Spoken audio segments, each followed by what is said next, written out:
is on and time has started. Let's go. Okay, this is episode 3 of Mythical Monster Investigations, where we are covering the werewolf. Okay, this is going to be fun This I know because a lot this. about. Oh, yeah. I mean, the werewolf is a big staple of the horror genre. I mean, it's not quite as famous as the vampire, but the werewolf is very big. It is one of the big universal monsters. And not going to lie, there's a lot to cover, so let's jump right into this. Now, the werewolf is different from the vampire in two ways. Well, actually, it's different in many ways, but these are two big dissensions. Um, these are two big differences that we're really going to focus on. One is that, unlike the vampire, the werewolf is not a romantic hero. The werewolf is a tragic figure. This by most modern entertainment standards, a werewolf is a man or woman who has been bitten, scratched, or attacked by a werewolf. They survived, and then when the moon comes up, they turn into either a wolf or a wolf human hybrid, going on a vicious killing spree and killing one or more people every time the moon is full. That's basically the modern werewolf in a nutshell. And it actually has a great little poem with the Hollywood version of it, which I always loved, that was first popularized in the 1941 movie The Wolfman.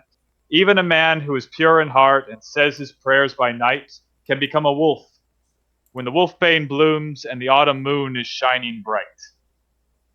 Now, this story, as you no doubt have figured, is also polluted by Hollywood. But one of the big differences from it is that the Hollywood pollution actually has helped to focus the werewolf myth.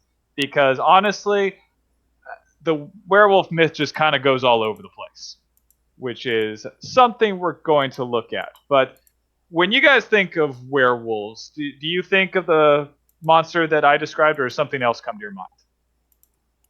Well, I mean, you for those on YouTube, you see what that's what I see when I get werewolves is a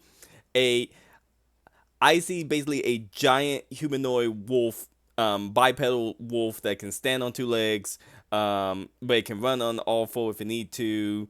Um, I mean, yeah, back when my only reference was the Wolfman, yes, and I'll put that image into the YouTube videos for those watching, but which was just a guy covering all fur, but I think after playing the um Elden Ring, the Skyrim games, I started to think of the werewolf as a giant humanoid, a giant wolf that walked on two legs and yeah, transformed during the transform during the full moon. We'll get into that later on, but Yes. that because that's also hit and miss because I know Yeah, sometime. something else we'll get on to later Yeah, in the video so because we'll it save is that. very We'll interesting put a pin in that one, but for now. But yeah, okay. So again, it shows modern views of the werewolf, and yeah, that's the original. For some reason, people don't find it quite as scary as today, but in 1941, it was supposed to be quite terrifying. Zed, what about you? Do you find that image absolutely paralyzing?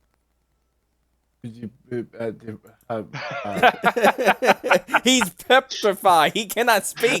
We got He's another one. stuttering with fear. We got another one. Okay. You can hear the terror in his voice. I was trying to also find one the other because Archimage, you talked about the Wolfman always being portrayed as tragic. But Yeah. there was another. I'm thinking of the werewolf series, Werewolf in America. I think was the name of it. Because it is Oh, wait, Werewolf in America or American an Werewolf? American werewolf is what I'm thinking of. Uh, there was another franchise where it was like where it was a comedy where basically the Wolfman had a son and the son became a werewolf. That one was more of a Oh, what wasn't that a spin-off of the movie? Didn't they make that into a TV series? possibly Like I vaguely remember that. I'll Like I'll get eventually, but I think is it called? I think it became Big Wolf on Campus is what it became. But that sounds familiar. I'm yeah. If I think of it, I will. Can't be Teen Wolf, but But again, yeah, no, it's became because of the Twilight movies. Yes, werewolves have become more of a romance figure. God dang those bloody movies. At least the I, we won't even go into how Twilight talks about the no, werewolf. let's leave that alone, and let's be thankful that this is the last monster involved in any Twilight movie, so we hopefully won't have to hear them mentioned again. I think, yeah, I don't think I haven't seen the Twilight movie, so I don't know where the monsters come up in there. I have regrettably seen like one and a half, I think. That sounds right. But yeah, okay. So where was I going with this before I got distracted by my hatred of the Twilight movies? Yes, ladies, I know you like it. I'm sorry. We're guys. We don't like it. Your boyfriends don't like it. It's just how it is. Um, okay. So, like I said, the difference is that Hollywood actually helped to focus the werewolf myth. Because in reality, the werewolf myth is just like, it's a patchwork of nonsense. And best way to start off with this is actually not so much with their name, but actually more with the timing of the myth and overall their locations. So now, like vampires and just like witches, people in real life have been tried to be these creatures. They have been put on trial, they've been found guilty, and they've been killed. But unlike witch trials, especially, there have been relatively few. There haven't been a lot of people convicted and put to death for being a werewolf. And honestly, while this goes back a decent way, it's not. I could possibly actually be as old as the vampire myth, but I can't prove that, so I'm not going to like absolutely state that. But this is an old myth, but it only actually really gained popularity not because of Hollywood, but it started spiking around the 15th century along with the witch trials. That's when lycanthropy really started to become more popular. And what really kind of shaped this myth, although the popularity of the witch trials made it popular, we'll get more into that. What really started it though was the not so much the time frame of the myth, but the time frame and the location. Locations were big on creating the genesis of the werewolf myth because most of the werewolf mythos or places that had werewolves were mostly Central Europe, Germany, and France. These were the big places that myths of werewolves really came forward. Now, the thing that all of these really have in common is that they all had, or had at one time, a thriving wolf population. Now, believe it or not, werewolves are actually not native. Well, the myth of werewolves are actually not native to America. They were actually brought over during migration. When Europeans came over, they brought myths of the werewolves. There was actually not a werewolf myth in America, which we will actually get to in a later episode. But it is mostly European and especially Central European, all of which had thriving wolf populations. And predominantly, which should have surprised no one, was that it was mostly in Germany that they especially had these, which perforated their entire culture and history, including some of the most famous wolf stories like Little Red Riding Hood, The Three Little Pigs, and The Wolf and the Fox, all presented by the Grimm's fairy tales, which are all fun stories. And all of them had one underlying point, which was to stay away from wolves. Which I think everyone has heard those stories. You two have like both heard those, at least one of those stories, right? I think so. I'm trying to remember the Wolf and the Fox because it's been a very long time since I heard that one. I'm not gonna lie, that was one story like I never actually heard. Like I know it exists, but I never actually read it, which is a shame because I've got the complete Grimm's Works fairy tales. I've never actually bothered to read that story. I really should. Um, I recently bought the Grimm's fairy tale and I'm working my way through it, but I haven't got to Little Red Riding Hood and I haven't got to any Wolf and the Fox yet. I think I got to a couple wolf stories though, because there's multiple stories where oh yeah, wolf in it. there's multiple stories about wolves. The Germans were very big on basically telling kids stay away from wolves, which yeah, fair advice. Because Germany and Germany and most of Central Europe were big on wolf attacks. They reported quite a few. Now, to be fair, in reality, it's actually very rare that wolves attack people.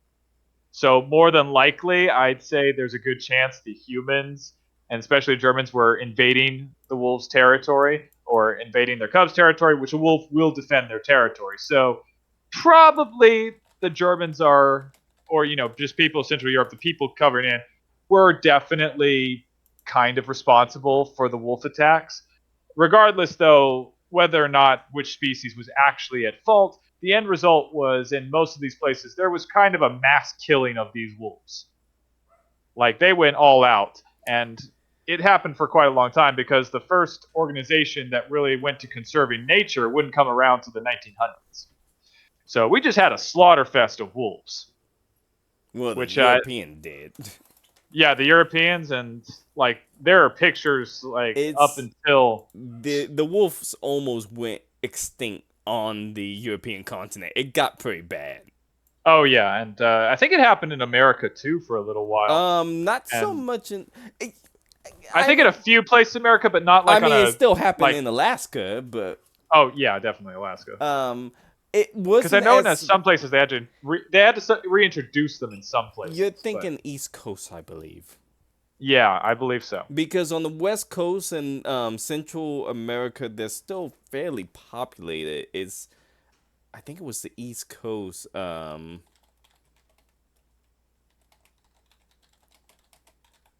I believe Hard it to was say. East Coast. I think it was East Coast because I don't think there's that many. Oh, okay, never mind. Western U.S. Late 1800 to early 1900. Yeah, that sounds right. Western coast. So close to California or no? It would be Montana, Wyoming, Idaho, Washington, Oregon, and California. Because Figures. that's where the majority of the gray wolves live in America.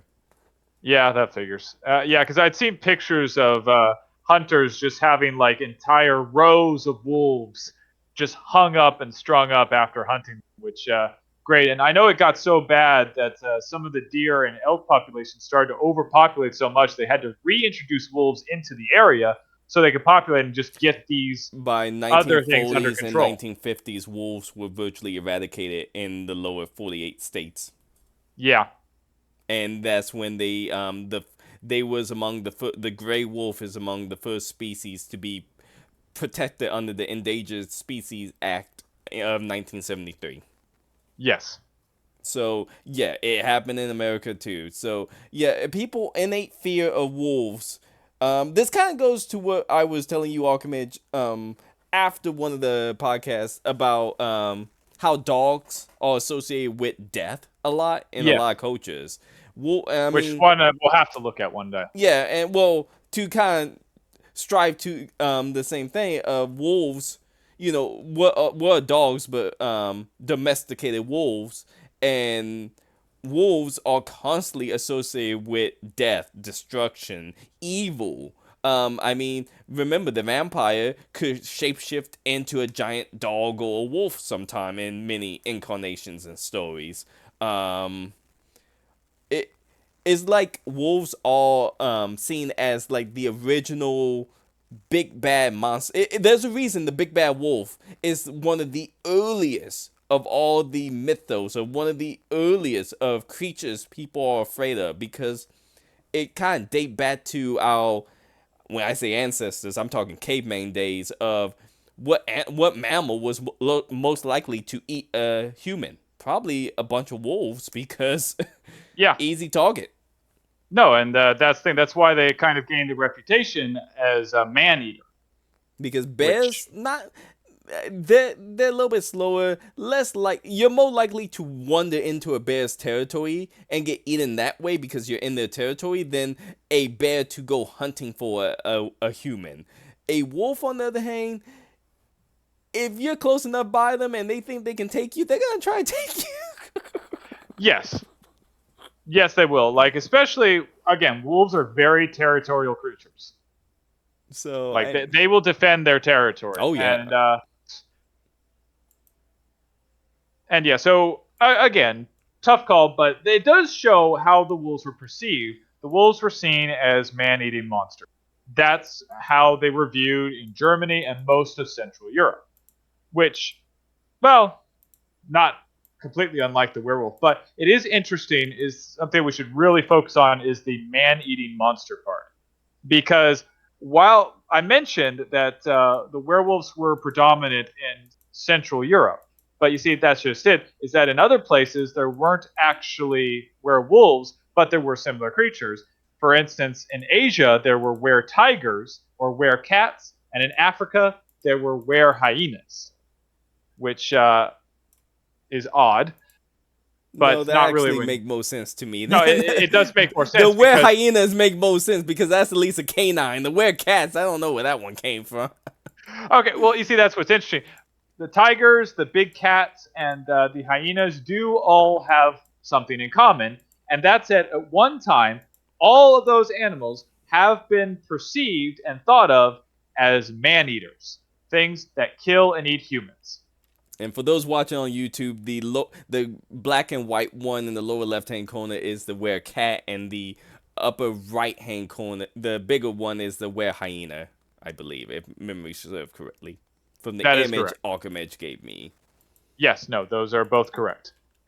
So a lot of people now, everybody's like pretty much, and especially in the U.S., everybody has heard of the werewolf, but not a lot of people know about the were tiger, the were cats, and the were hyenas. Like Zed, you're far more normal than Shadow Arfox and myself. Have you ever heard of these two? First off, I'm insulted by that statement. Yeah, I tried. Okay. And second off, not those explicitly, but I know of the whole thing of a were and then some other animal. And it's not just exclusive to a wolf. Oh, so you have heard it for some other animal. Do you remember which ones, or? I think I've heard of a were-bear. Yeah, you heard that from me, Zed, because of Skyrim. Okay. That was Skyrim. Yeah. They had werebears, which are terrifying to deal. Oh, that sounds awful. No, it's like, imagine this: a werewolf is already like a foot or two taller than a human in Elden Ring in Skyrim, and then a werebear is like 4 or 5 feet taller than that. Just a giant bear is coming towards you on 2 feet, and it's like, oh god, no. And exactly what you think, Archimage. A guy can turn from a human into a giant humanoid bear. Yeah, no, that's what I was thinking, and yeah, no, that sounds terrifying. Oh, that's especially also a considering monster in bear. D&D. Oh, I figured. But then again, there's a lot of D&D monsters. I mean, what doesn't D&D have? I mean, since you can pretty much make up your own character, potentially, can't they just have anything? Yes. That figures. Potential. It depends on what the dungeon master allow. Right. Makes sense. But yeah, so various creatures can be applied to werewolf, and as you can see, based on the area and the time, it that's was the most... werebear. I'm not gonna lie, Oh. it says that you're. Yeah, there we go. Oh shit. Yep. Yeah. That. Wow. Dang. Actually, that'd be cool to see a werewolf and a werebear fight each other. Now, I'm guessing it would probably be the same as an actual wolf and an actual bear fighting each other. Yeah, pretty much. Probably. Yeah. Oh well.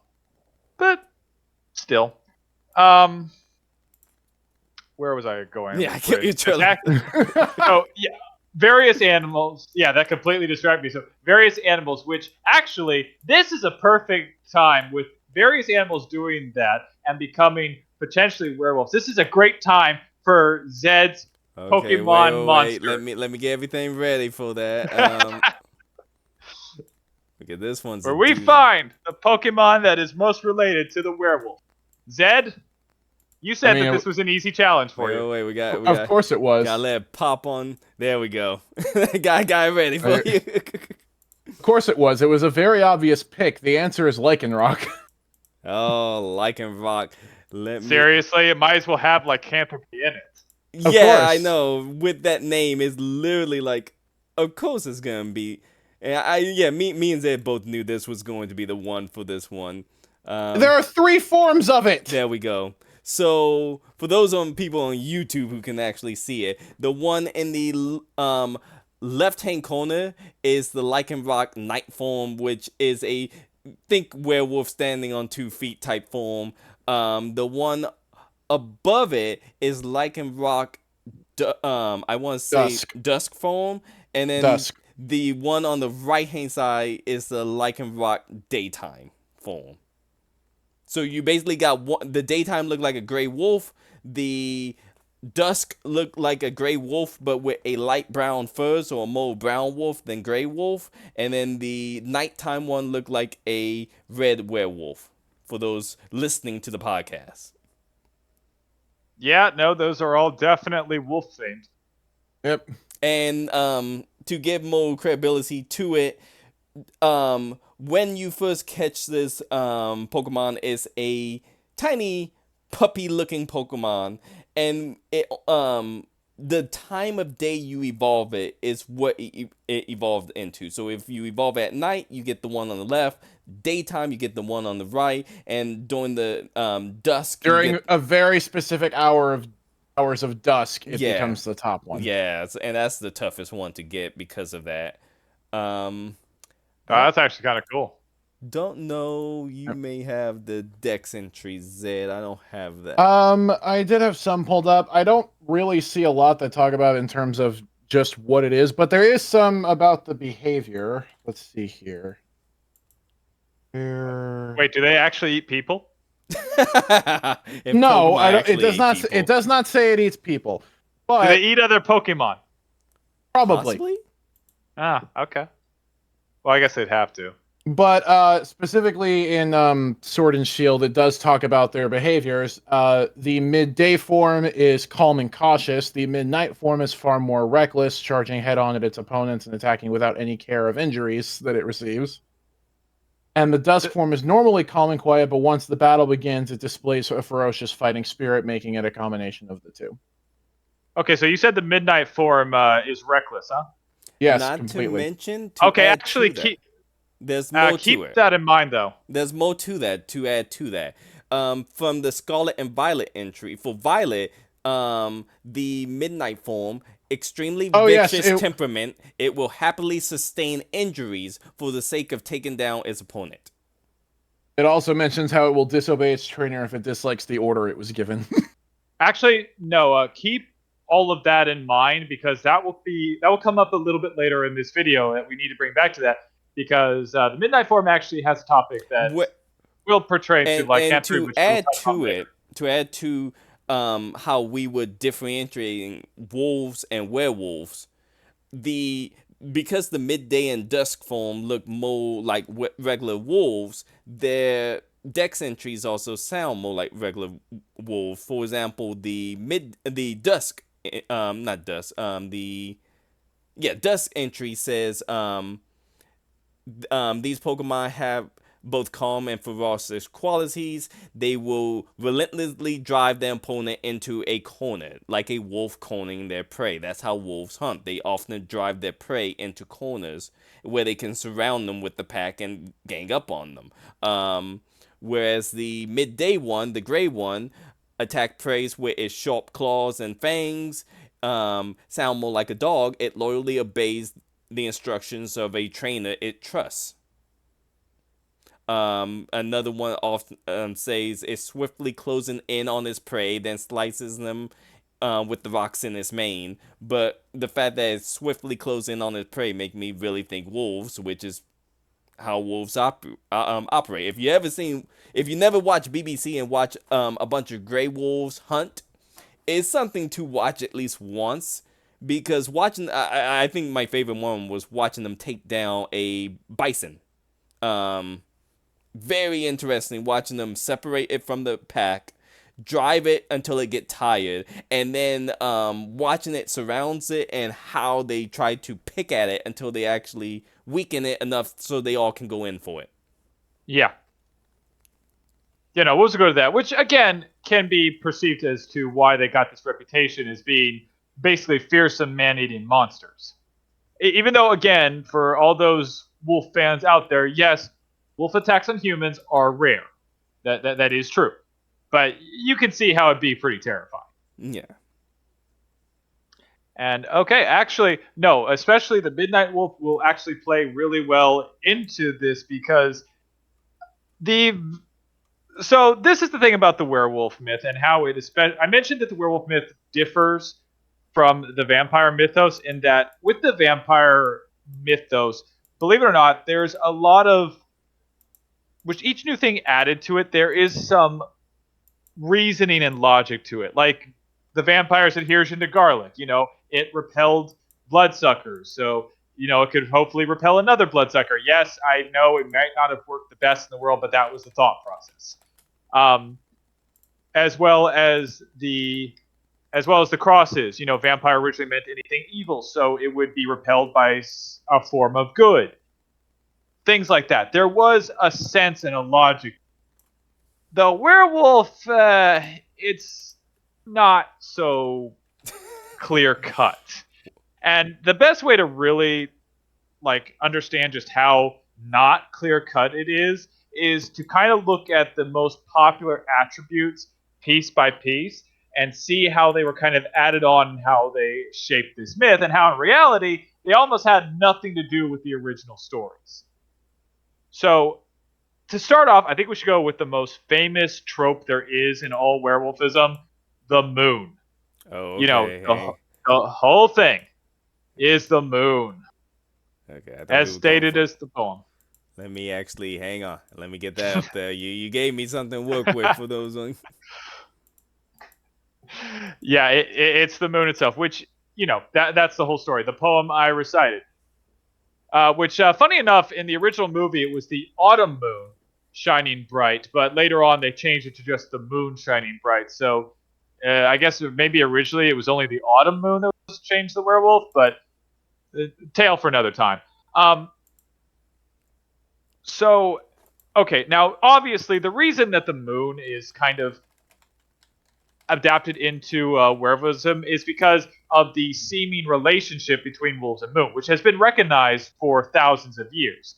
Most famous is that wolves howling at the moon. Now, this is a famous image, like you can see right here, wolves howling at the moon. This is like one of the first images that were brought up. And while it is a famous trope, there is no actual evidence for it. Most of it appears to be circumstantial, as wolves communicate by howling, especially in packs, and at night they're nocturnal creatures. So the biggest chances are, and most experts agree, that the wolves howling at the moon, they don't actually notice the moon. That's a complete coincidence, and they're just coordinating with their pack. People have just noticed the wolves at night more because of the full moon, and that's why it's been associated And with if it. memory serve, I think in terms of creatures that howl the most, I think it was actually coyotes are more likely to howl than wolves are a lot, and just in terms of how often they howl, because I know oftentimes people will hear something howling, they'll go, that's a wolf, and it's like, no, wolves aren't native to this area, it's most likely a coyote, because they do that from time to time. True. Which, aren't coyotes like a close cousin of the wolf, or are those Yeah, foxes? they're fairly close to the wolf, but Yeah, not the same exactly. not the same, but they're close. But yeah, so again, any correlation between wolves and the moon is probably circumstantial. Like it's doubtful that there's that they're actually howling at the moon. Like they've never found any evidence for that, though. How exactly they would find evidence for that, I don't know. But just the same. But that has been noticed throughout most of human history, and it comes up in various forms. One of the best examples is the goddess Hecate. Yep. Hecate. So, I think it's Hecate. I think I pronounced her name wrong. But It's Hecate. Hecate or Hecate. I know which one you're talking about. It's one of the two. Let's go with Hecate because it sounds more I Greek. believe that was the this. Yes. So Hecate is obviously the Greek goddess of the moon. She's a moon deity, and many moon deities like her, which can be seen in that image, were portrayed with a wolf.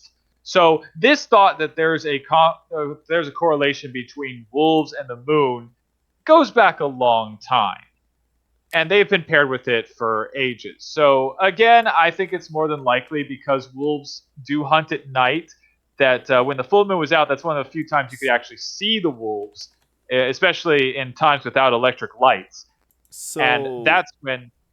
Sorry, go ahead. well, to interrupt you, sorry to interrupt you, but No, go ahead. this is where I was surprised because with Hecate and Artemis, there's a lot of dispute between the two because Artemis also get associated with the moon, even though there's technically little to no reason. Like if you look historically, Artemis is associated with the moon. You see Artemis for the moon and Apollo for the sun because they're twins. Yeah, And Artemis, if you think Artemis as the moon goddess, it makes most sense why wolves will be associated with the moon because you think hunting dogs, you think wolves. Wolves are very like considered apex predators in how they hunt. So it would make sense that the for hunting a goddess goddess. would have wolves as one of her signature animals because what's most likely to be good hunters than a wolf. That's true. And Though oh, sorry, go ahead. well, I was No, just go gonna ahead. say, but Artemis, there's no founding for why Artemis is associated with the moon in ancient Greek. It's not till more modern time, I think Roman Greek, that you start to see her association with the moon, if memory serves correctly. Well, yeah, that makes sense because also remember, despite popular belief and various shows dedicated to Hercules, Apollo was not actually the god of the sun. No, he wasn't. That was No, that was Helios. Helios. Yes. Helios who actually drove the sun. So that was not Apollo. He became linked to Apollo later on, and Apollo was like the god of music, art, and Archery, philosophy. Or that's archery, it. Yeah. and philosophy. Yes, I believe. Yes. So it just kind of shows like the gods kind of got patchworked together. But you are right, like with a lot of moon deities in general, is that they are paired with wolves. So point is, this association with wolves and the moon has been long standing for ages, and that's why it was kind of added in to the werewolf myth, especially when you consider that there's always been this mystique about the moon, which is why a lot of magic rituals are supposed to be done during moonlight. Which magic we'll go into that in another video. But a lot of magical ceremonies, even to this day, are said to be increased in power by the moonlight, which the moon has always had this kind of mystical thing about it. And actually, the moon is where it plays into. Sorry, how do you pronounce your Pokemon? Lycanroc? Like a rock. Lichen rock. Lycanroc. The Midnight Lycanroc, said to be ferocious, fierce, and can even disobey its master, because one thing that has been noted as well is a condition called moon madness. Have you two ever heard of this? Um, Only from the book. Oh wait, no, actually, yes. Hang on. I've heard of this before I knew what the name of it. So Yeah. a while back, I remember reading. I used to get magazines that had interesting facts for teenagers and students. One of those little, kitty things that would get mailed to a bunch of students every so often. Oh And yeah, one like those scholastic news articles. exactly, and one of them had an article talking about that people are more likely to drive recklessly during a full moon than during any other time of the moon. And they started talking about people are also more likely to do more dangerous and more reckless thing during a full moon than when it's in any other moon cycle. They don't know, Yes. but they didn't know why. So that's why I say I didn't know what the name of it was, because they were like, they don't know why, but they done like enough studies and they pulled up enough records, and they're like, more people getting wrecked during nights of full moon than during any other night of the year. No, that is correct, and that's where the term moon madness come from, because they've noticed this very strange, like, current form of events that tends to happen on nights of the full moon. Now, I should state right here, I don't know if moon madness is true or not. I didn't put a great deal of time into it, but moon madness has never been conclusively proven. But it's never been conclusively disproven either, because again of the Placebo. statistics that Shadow R. Fox meant. But I do know that a small theory about it is that at the time of the full moon, they think that the moon is closer or farther away from the Earth, something, and the gravity kind of messes with our brain. The gravitational pull messes with our brain waves or something. Like I said, I didn't greatly look into this theory, Yeah, but the main I've point, heard that one. I yeah, don't have a lot of basis for that one. yeah, no, neither do I. Zed, had you ever heard of moon madness? Yes, because my mother reminds me of it every single full moon that people are more stupid. Ah, Ah, there you go. that is challenging. God, people can be more stupid. That's a terrifying thought. All right, well, let's move on from that very depressing thought. I'm a little sad now. That depressed me. I That try not to actually think depressed about me. it. Oh, that makes me sad. Hearing this talk about werewolves, we get sad. Okay, I'm gonna move on and try to cheer myself up by talking about a flesh-eating monster. we haven't even got to the cannibalistic portion of the werewolf, and you're already getting sad. We've only I been talking know. about the romanticized full moon, and that made you sad. So that got me very worried for when we get to the cannibalistic portion of the werewolf's origin story. I know this is gonna be fun. I like the moon potions is what did it to you, not the cannibalistic potion that's coming up. Well, I expected that part. Okay, so now the big point, though, looking at the moon, though, is because the moon offers an unwilling victim. See, the moon forces the transformation. That's the part that's added. The full moon caused the person to become a werewolf. So that really goes into it being a curse. This is something, this is what makes the werewolf a tragic figure, is that he doesn't want to do this. He doesn't have any choice. He becomes a wolf no matter what. That's just how it happens. He doesn't have any say. He can't control it, and he could kill his best friend if, you know, if he or she doesn't know any better, he can kill his best friend. That's why they have to be locked up or killed. And in many movies, they showed the werewolf trying to die, but they couldn't, which brings us to the next big trope, silver, which was another thing that was added later on. Silver was not part of the werewolf story until later. I think after the witch trials, actually.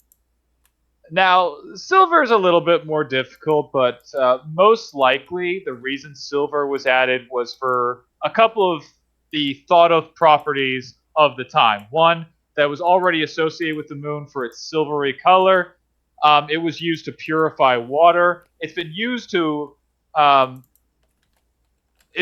protection rituals for ages, just like gold. Now, it is interesting that silver is actually one of the best conductors of electricity.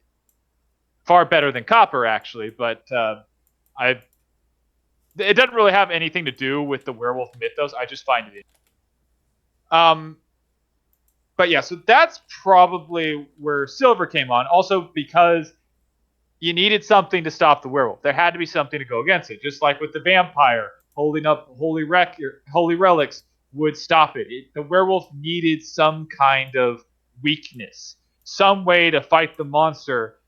More than likely, I think, so that people could sell gullible individuals who were afraid of werewolves big chunks of silver for double the price and say, don't worry, this will protect you against the monsters. And hopefully they didn't go out, see a wolf, and hold up, I've got a piece of silver, you can't touch me.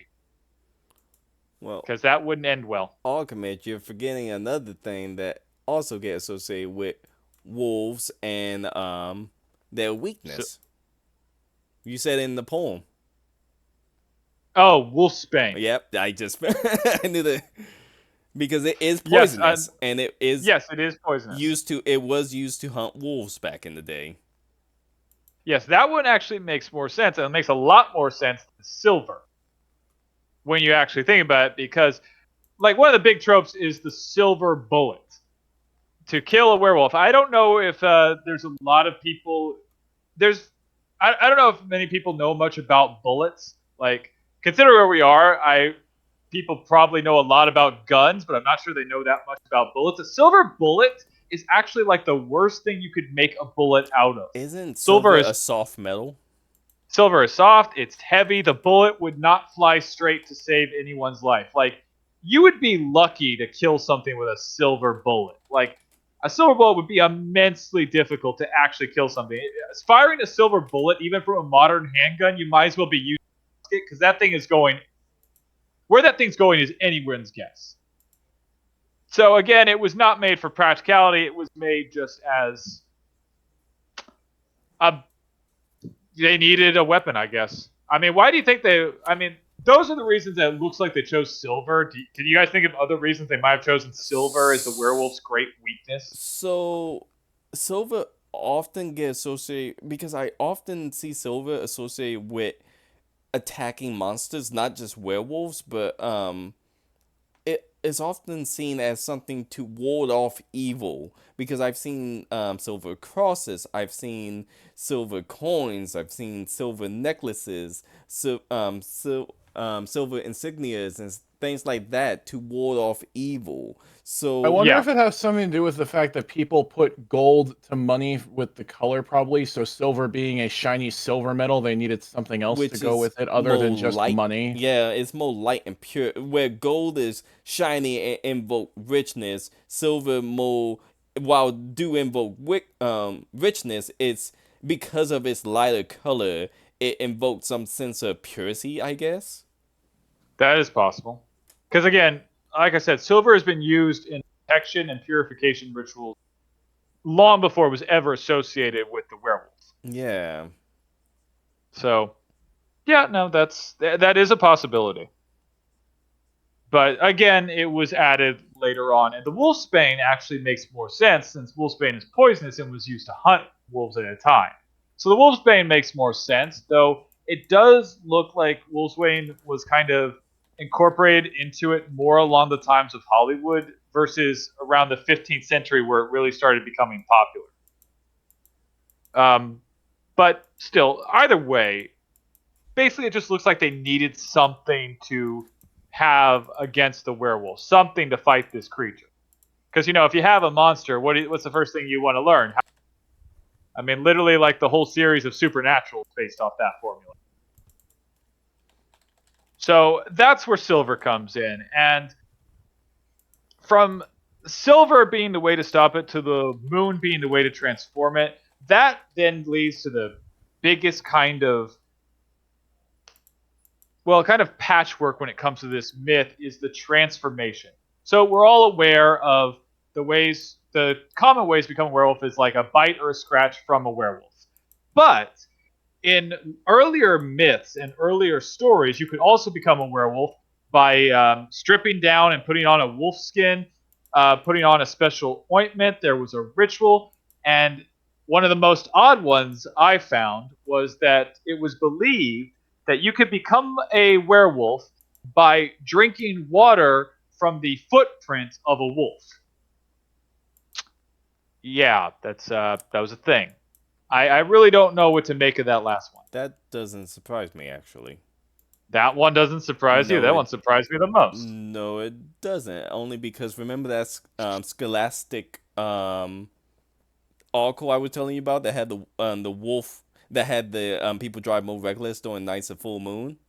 Yeah. One the other, it has some weird facts about things, and I've heard, for example, this fit more for the vampire video, so I guess this is a little bonus for that. Do you know one way they say you could have become a vampire in that magazine? No. To drive a nail through the head of your shadow. I have heard it done something like that, but I thought that had more to do with warlocks and witches. And they said that was vampire. I'm like, okay, that I have no idea what that. No, I don't doubt it. No, there are weird pieces of myths everywhere. That's the thing. If you looked at every single weird piece of the myth. Like some of the myths can get pretty strange, which actually we're gonna get to later on in this. But okay, I wasn't aware of that one. I had heard the nail through the shadow part, but like I heard that mostly for witches and warlocks, which we'll actually get to in a later video. But okay, that's interesting. But the footprint thing I found kind of strange. Did that come from But native folklore? actually, it looked like it was closer to Nordic. Oh, that make even more sense then. Okay, why? Because they used to dress, they used to wear animal pelts half the time to take on the spirits of those animals. So I could Well, yeah, that made sense with the wolf skin and the ritual thing. what's more footprints? yeah, what's taking on more? You don't want to drink the piss, so I mean, drinking the. Well, I don't know. Okay, look. Honestly, I would think blood over water from a footprint first. Well, I mean, Zed, that's a Yeah. given. Whenever they, you assuming they're gonna be able to kill one. And like, if I'm a hunter and if I'm trying to take on more qualities of a wolf, that implies I'm already not a strong enough hunter. Because otherwise, if I'm a strong enough hunter, I don't need to take on more qualities of an animal because I'm already the biggest, baddest thing in the forest. But if I'm a weak hunter and I want to get stronger, am I going to A, try to kill a wolf, skin it, knowing that I'm probably going to get killed by it, or am I going to say, wolf print, water, close enough? We are seeing the lazy hunter right here. This is argument. That is the lazy hunter right there. That's the me of ancient Nordic. It's like, am I going to eat a wolf heart? How the hell am I gonna get a wolf heart? I'm not gonna get that anytime. I'm already a bad hunter. Look, the rabbit is laughing at me. Okay, so I'm going to drink this water that I hope is from the footprint of a wolf and not a dog. And I'm going to hope I become a wolf that can kill this rabbit.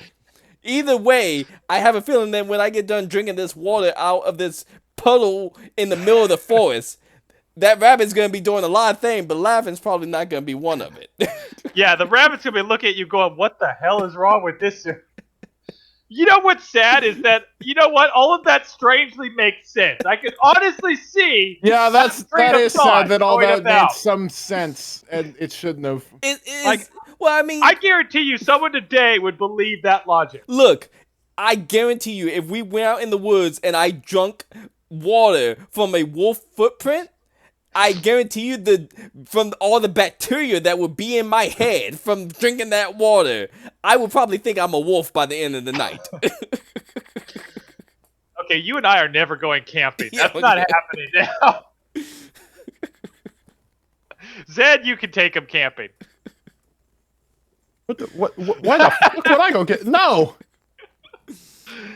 No, but I honestly do think the thing from the water from the wolf footprint, I think that came from because oftentimes we hear about legends and stuff, and we think, oh, it's gotta come from something majestic or something big or something that makes sense, when really the people who probably came up with these things, some of them were probably just random jackasses like us, and they probably thought, you know what'd be funny? Tell Mike over here, if he drink from that puddle, he'll become a wolf. It'll be hilarious. It'll be funny as all hell. And then they got that one stupid hunter to drink, and then he started hallucinating and thinking he was a wolf. Do you see it, Mike? You became a wolf. Yeah, agree with him. Yeah, you became a wolf. You ran around. You killed all these things. And he goes back to the village. I became a wolf. Yeah, Mike. Sure. Mike's became the wolf.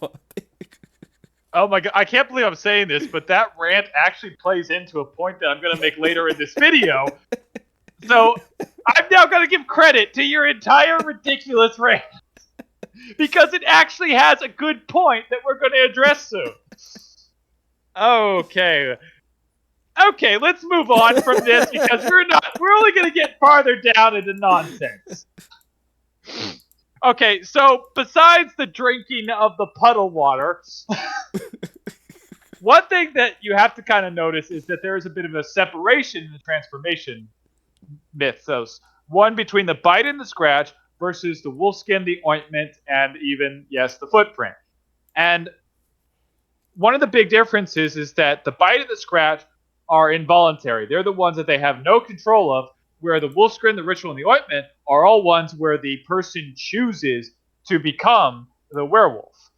And that's actually interesting because one thing, we have mentioned that there were wolfskin warriors who put on the pelts of wolves. Now, at times, warriors also did this for two reasons. One was because they believed that having a wolf skin on them would give them the spirit of the animal. It would make them more ferocious, so they would fight more fiercely, which the Vikings and even the Romans actually were known to do this. A wolf skin, because Rome had a myth that it was founded by Romulus and Remus, who was suckled by a she-wolf.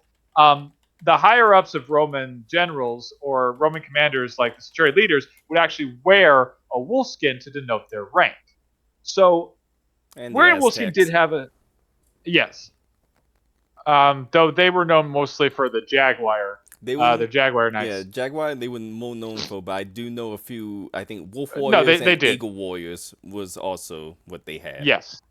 Yeah, so this thing about wearing animal skin to either denote rank or to have this ferocity about them, because especially with the Vikings, the Wolf Warriors depicted a very like specialized unit, so they were considered to be superhuman, ferocious, having the traits of the wolf, which is why they wore the wolf skin.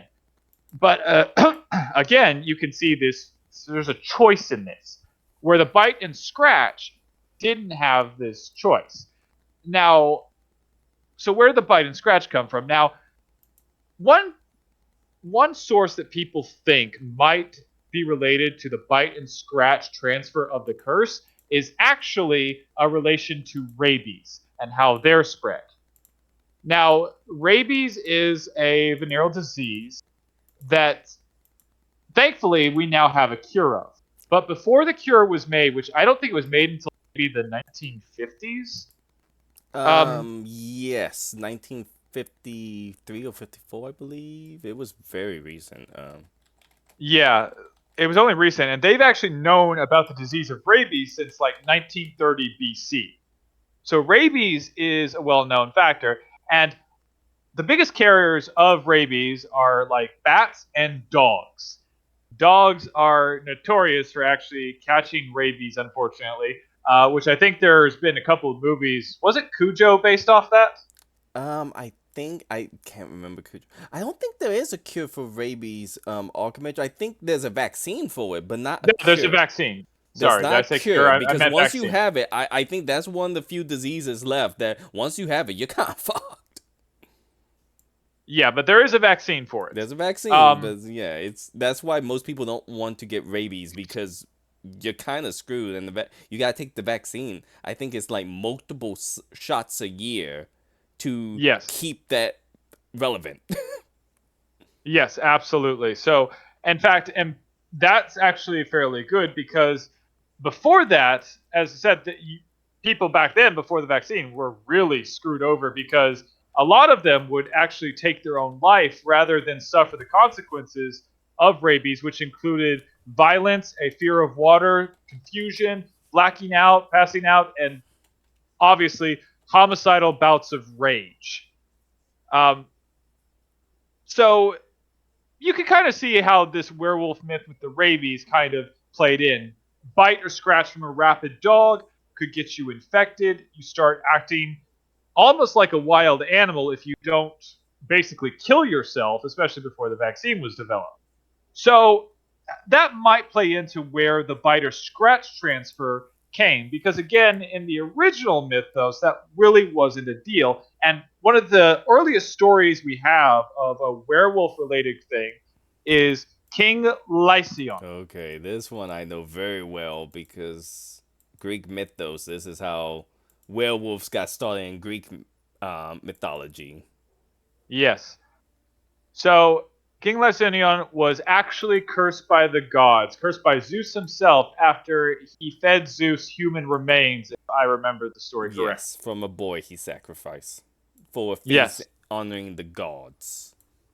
Yes, and he was turned into a wolf as punishment, which also shows another trope that was part of the original werewolf story that has been removed later on is that when a werewolf turned into a wolf, he normally never became Oh, human again. my mistake. Sorry. It was his son that he killed and cooked. Oh, it was his son? His Okay. youngest. Ah. Because sorry, there's been two cases where someone cooked a child for the gods. One being Lycian, and then the other being a descendant of Zeus. So it That was sounds right. even worse because Zeus was eating it like his grandson at that point. Wow. Yeah, that sounds about right. So, I think turning him into a wolf was a little too kind. Well, in the case with the grandson, that wasn't him. That was someone different. Ah, yeah, still. This one, but still, he cooked his youngest son for him. Yeah. So, either way, maybe too good for him. But that's where the thing, and again, one of the tropes that was kind of lost to it later on was that they were never able to take human form again.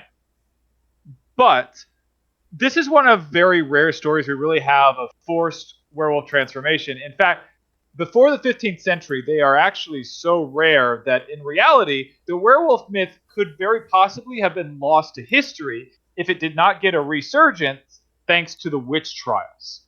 The witch trials is really the only reason that the werewolf mythos has survived to this day.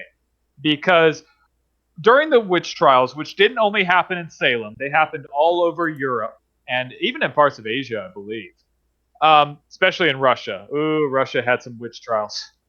But anybody who knows Russia shouldn't be Some of surprised by them that. say they still have them today. Oh, Although definitely. they're less witch trials and witches learning to fly out windows. For anyone keeping up with current Russian media, they'll get that joke very quickly. Oh, there you go. Um, but the witch trials were kind of gave a resurgence to werewolfism because a lot of people claim to have been turned into werewolves by witches. Many were accused of being cursed by a witch to become a werewolf, and many people accused other women or other witches, men too. Believe it or not, it was not just women who were persecuted and killed as a witch. That it also happened to men too, though in the West especially there was more women, but oddly enough in the East actually more men were killed by witchcraft accusations. But we'll get into that in another video. But the origin, this is important because this seems to be the origin of the curse aspect of the werewolf mythos. The fact that it was a curse that could come and go, that they wouldn't always be a wolf. This is where it really started to where the transformation wasn't permanent. That they could actually turn back into a human and then later become a wolf. So it was seen as a curse that could be controlled by a witch. So the witch was seen to be able to actually control a werewolf. And that is what led to many people being tried as werewolves, with them being thought of to be servants as witches because they happened to be nice to the poor old lady who later became, a scapegoat for witch trials.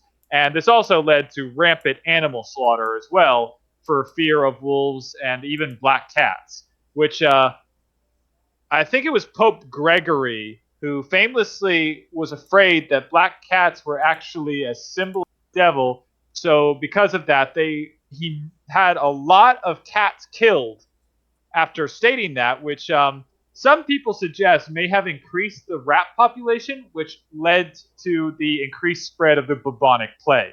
But to be fair, that is a conspiracy, and they have no way to prove it. But it is interesting if that's true. Any thoughts about werewolfism or even, Pope Black Cat Plague conspiracies? So I've heard of the witches, because I've heard of witches and being cursed into werewolf by magic folks, whether it be shamans or some type of priestess or something. Um, I don't know.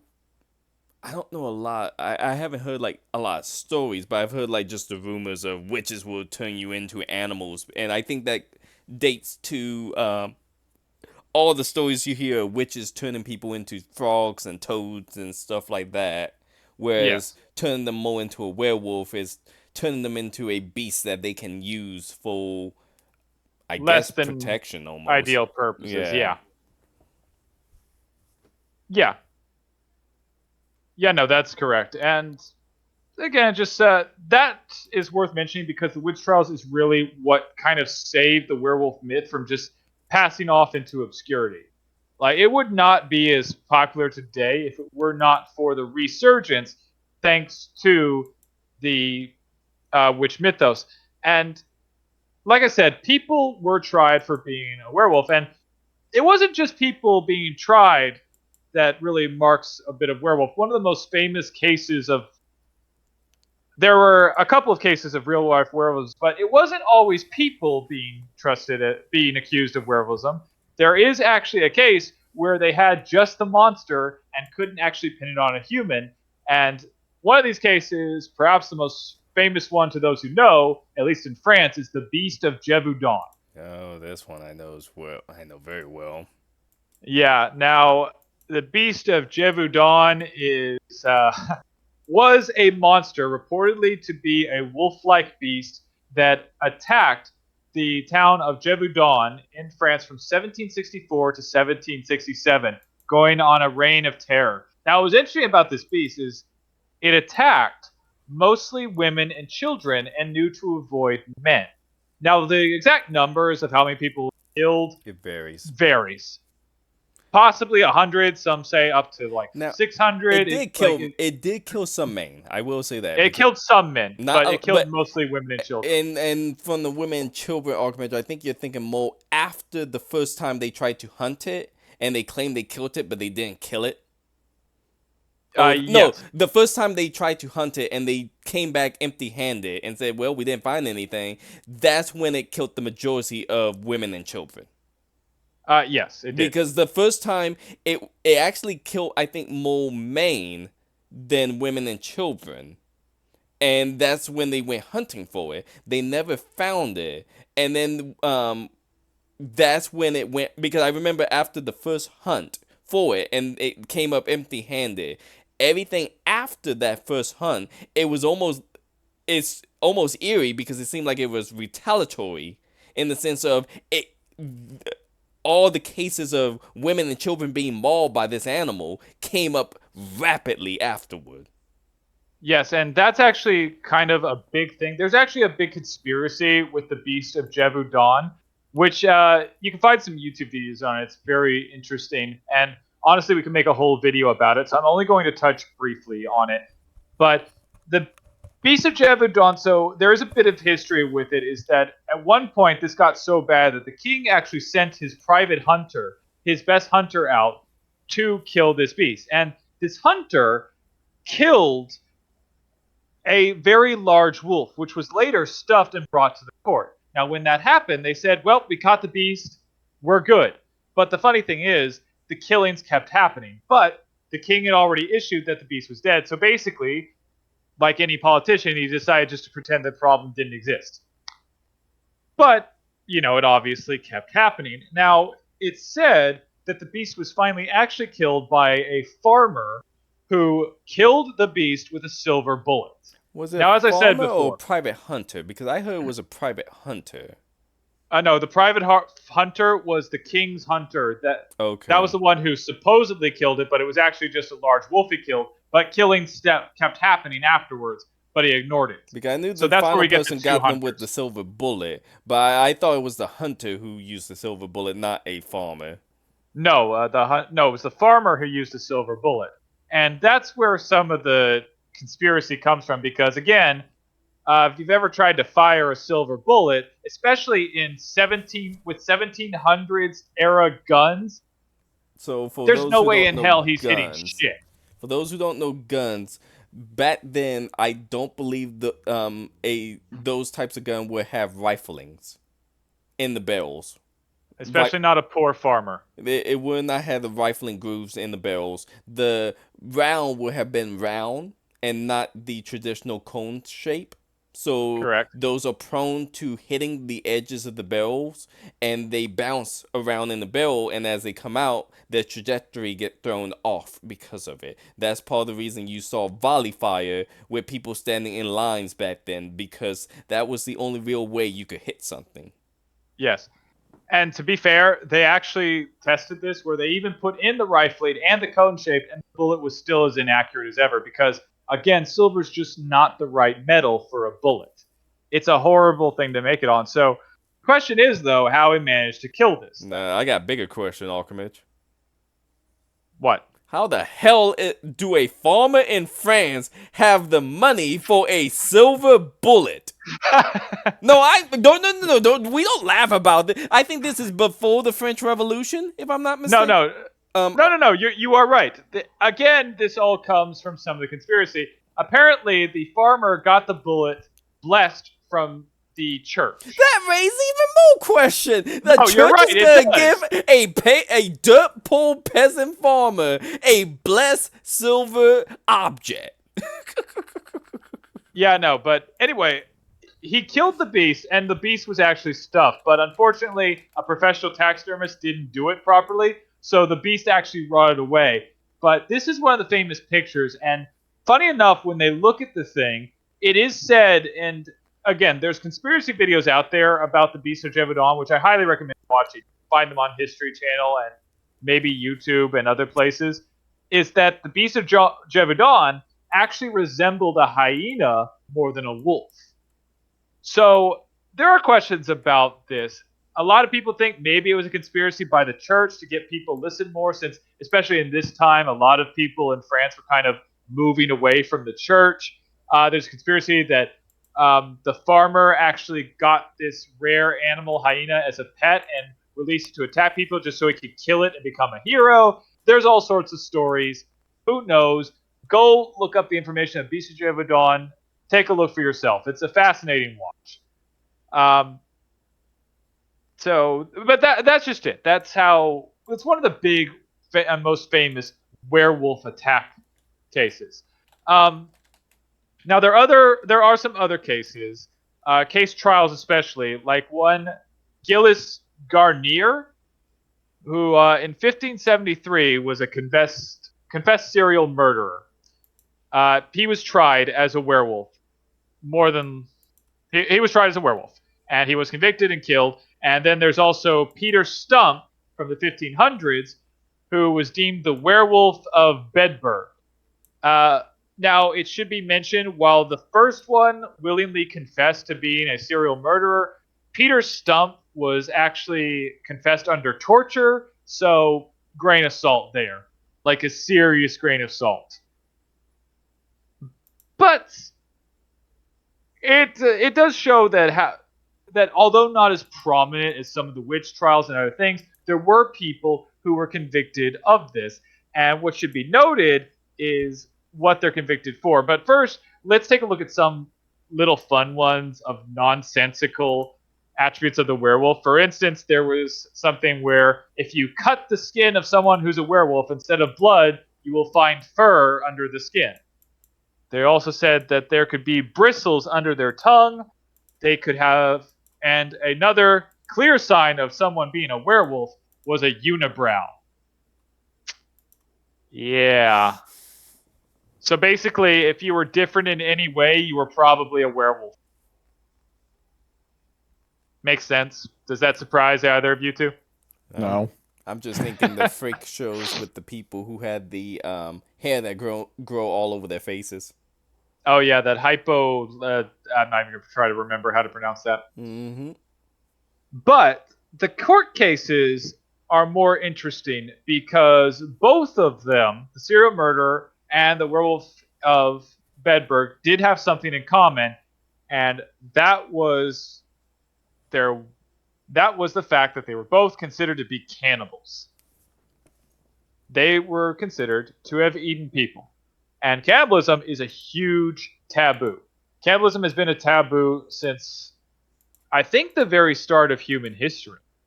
there has been a taboo against cannibalism, and these lot were tried for that. And believe it or not, cannibalism is still a thing, though they don't call, when they do have rare cases of cannibalism, they don't accuse them of being wolves. But that leads us to one of the very first things. Like, again, if you want to know more about a creature, try to find out what its name is. Werewolf, wolf obviously meaning the animal, but were in particularly literally means man. That's what the meaning is. So this creature is literally called man wolf, which implies that all they're really describing is someone with wolf attributes, which at the time, wolf attributes were what? Man eating. Something, a creature that ate man, which means cannibalism. And that can actually go back to the were tigers, the were cats, and the were hyenas. All of them are essentially saying a person who portrayed certain traits of these animals, all of which were cannibalism. So it's very possible that the werewolf is basically nothing more than a cannibal, someone linked to man eating. So the cases of werewolfism were actually cases of cannibals that later on the witch trials made even worse, suggesting that any type of person could be a werewolf was because witches were so horrible. Clearly, they create the worst type of things, cannibals, because witches were also accused of boiling babies. But so why else would they make but these creatures who experience cannibalistic attitudes or cannibalistic mannerisms, creating the legend of the werewolf? And I think that's really where it comes down to. What do you guys think? I think yes, cannibal has a thing to do with it, but I see werewolves more as, because there's a lot of monsters and mythos out there specifically for man-eating creatures. Yes. Wendigos are probably the best example for man-eating And we'll creatures. actually, we should remember this for Wendigo because that's going to tie into this a bit, but keep Yes. going. But I've always seen werewolves. Yes, the cannibalistic side for the more for a little bit of the origin, but I also especially with King how you say it, Lycan or Um, King Lycian, Lycium. Lycian, yeah. We're But probably butchering that name. yeah, we're butchering it. But I also seen it as more of, this is a mythos where Maine is trying to become more like an animal, because there's very few mythos where Maine strive to become an animal, whether it's via curse or via, because like you said, there was rituals to become a werewolf, such as the Yes, and puddle and the wearing the skin and wearing the pelts of um animals. Like, there's so many cultures where they wore animal skin to take on animal attributes and become yeah, and more like the animal. yes, and that actually brings up a good point. Is that there is a difference between werewolf and a lichen or a lycanthropy, and the difference being is that a werewolf basically was turned into a wolf and never became human again, where a lichen could actually choose to become a wolf and choose to turn back. So that's where the difference between a lichen and a werewolf really separate, where you have them joined later on, where the werewolf or the man-eater was probably the cannibal, where lichen was someone who was trying to take on the wolf attributes. And later on with the witch trials, making them more popular, they fused them together, basically making them worse. And then every superstition just was added to the monster as people went absolutely crazy during the witch trials because, during the 15th century, if you had a mole, you were a witch. So, Pretty much. yeah. So I think that's how it is because if you look back, they were originally separated. Like King Lysander, it was a curse. He was cursed by the gods for this cannibalistic act, which, he made someone, he made Zeus basically become a cannibal. So you see this curse where he never becomes human again, and that's where a lot of the werewolf is that the man-eating part really goes in. Where Lycan is more of a person who was physically trying to take on the attribute of the wolf, but wasn't necessarily a man eater, like the wolfskin warriors, like the hunters, like them. I think that's one of the big differences, is that the werewolf monster is probably the cannibal and separate from someone trying to gain the physical attributes of the wolf, and they were added and fused together thanks to the hysteria around the witch trials, being the 15th century. And that's how we kind of get the modern werewolf version today. Which is why pretty much Lycan and werewolf are used interchangeably, yet technically they are two separate monsters, one being cursed to never be human again, while the other controls it to be wolf and then be human, whether or not they have control while they're a wolf or not. And then Hollywood plays the rest. Yeah, like they always do. Always.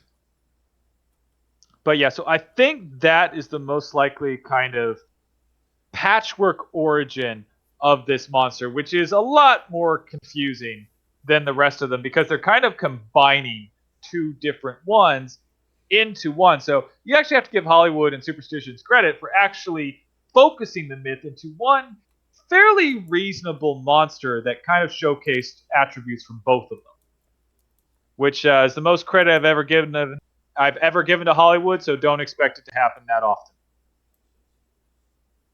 I mean, that's fair. Yeah. And with that, that is most of the case of the werewolf. Uh, Anything you guys want to add to it? Um, I gotta say, because the argument always boiled down to, and we gotta ask it here: choice, vampire or werewolf, which would you rather be? And it's always Werewolf. werewolf for me. Yeah, werewolf. Honestly, I've never really thought about it because so many people have compared me more to Van Helsing, like the monster killer.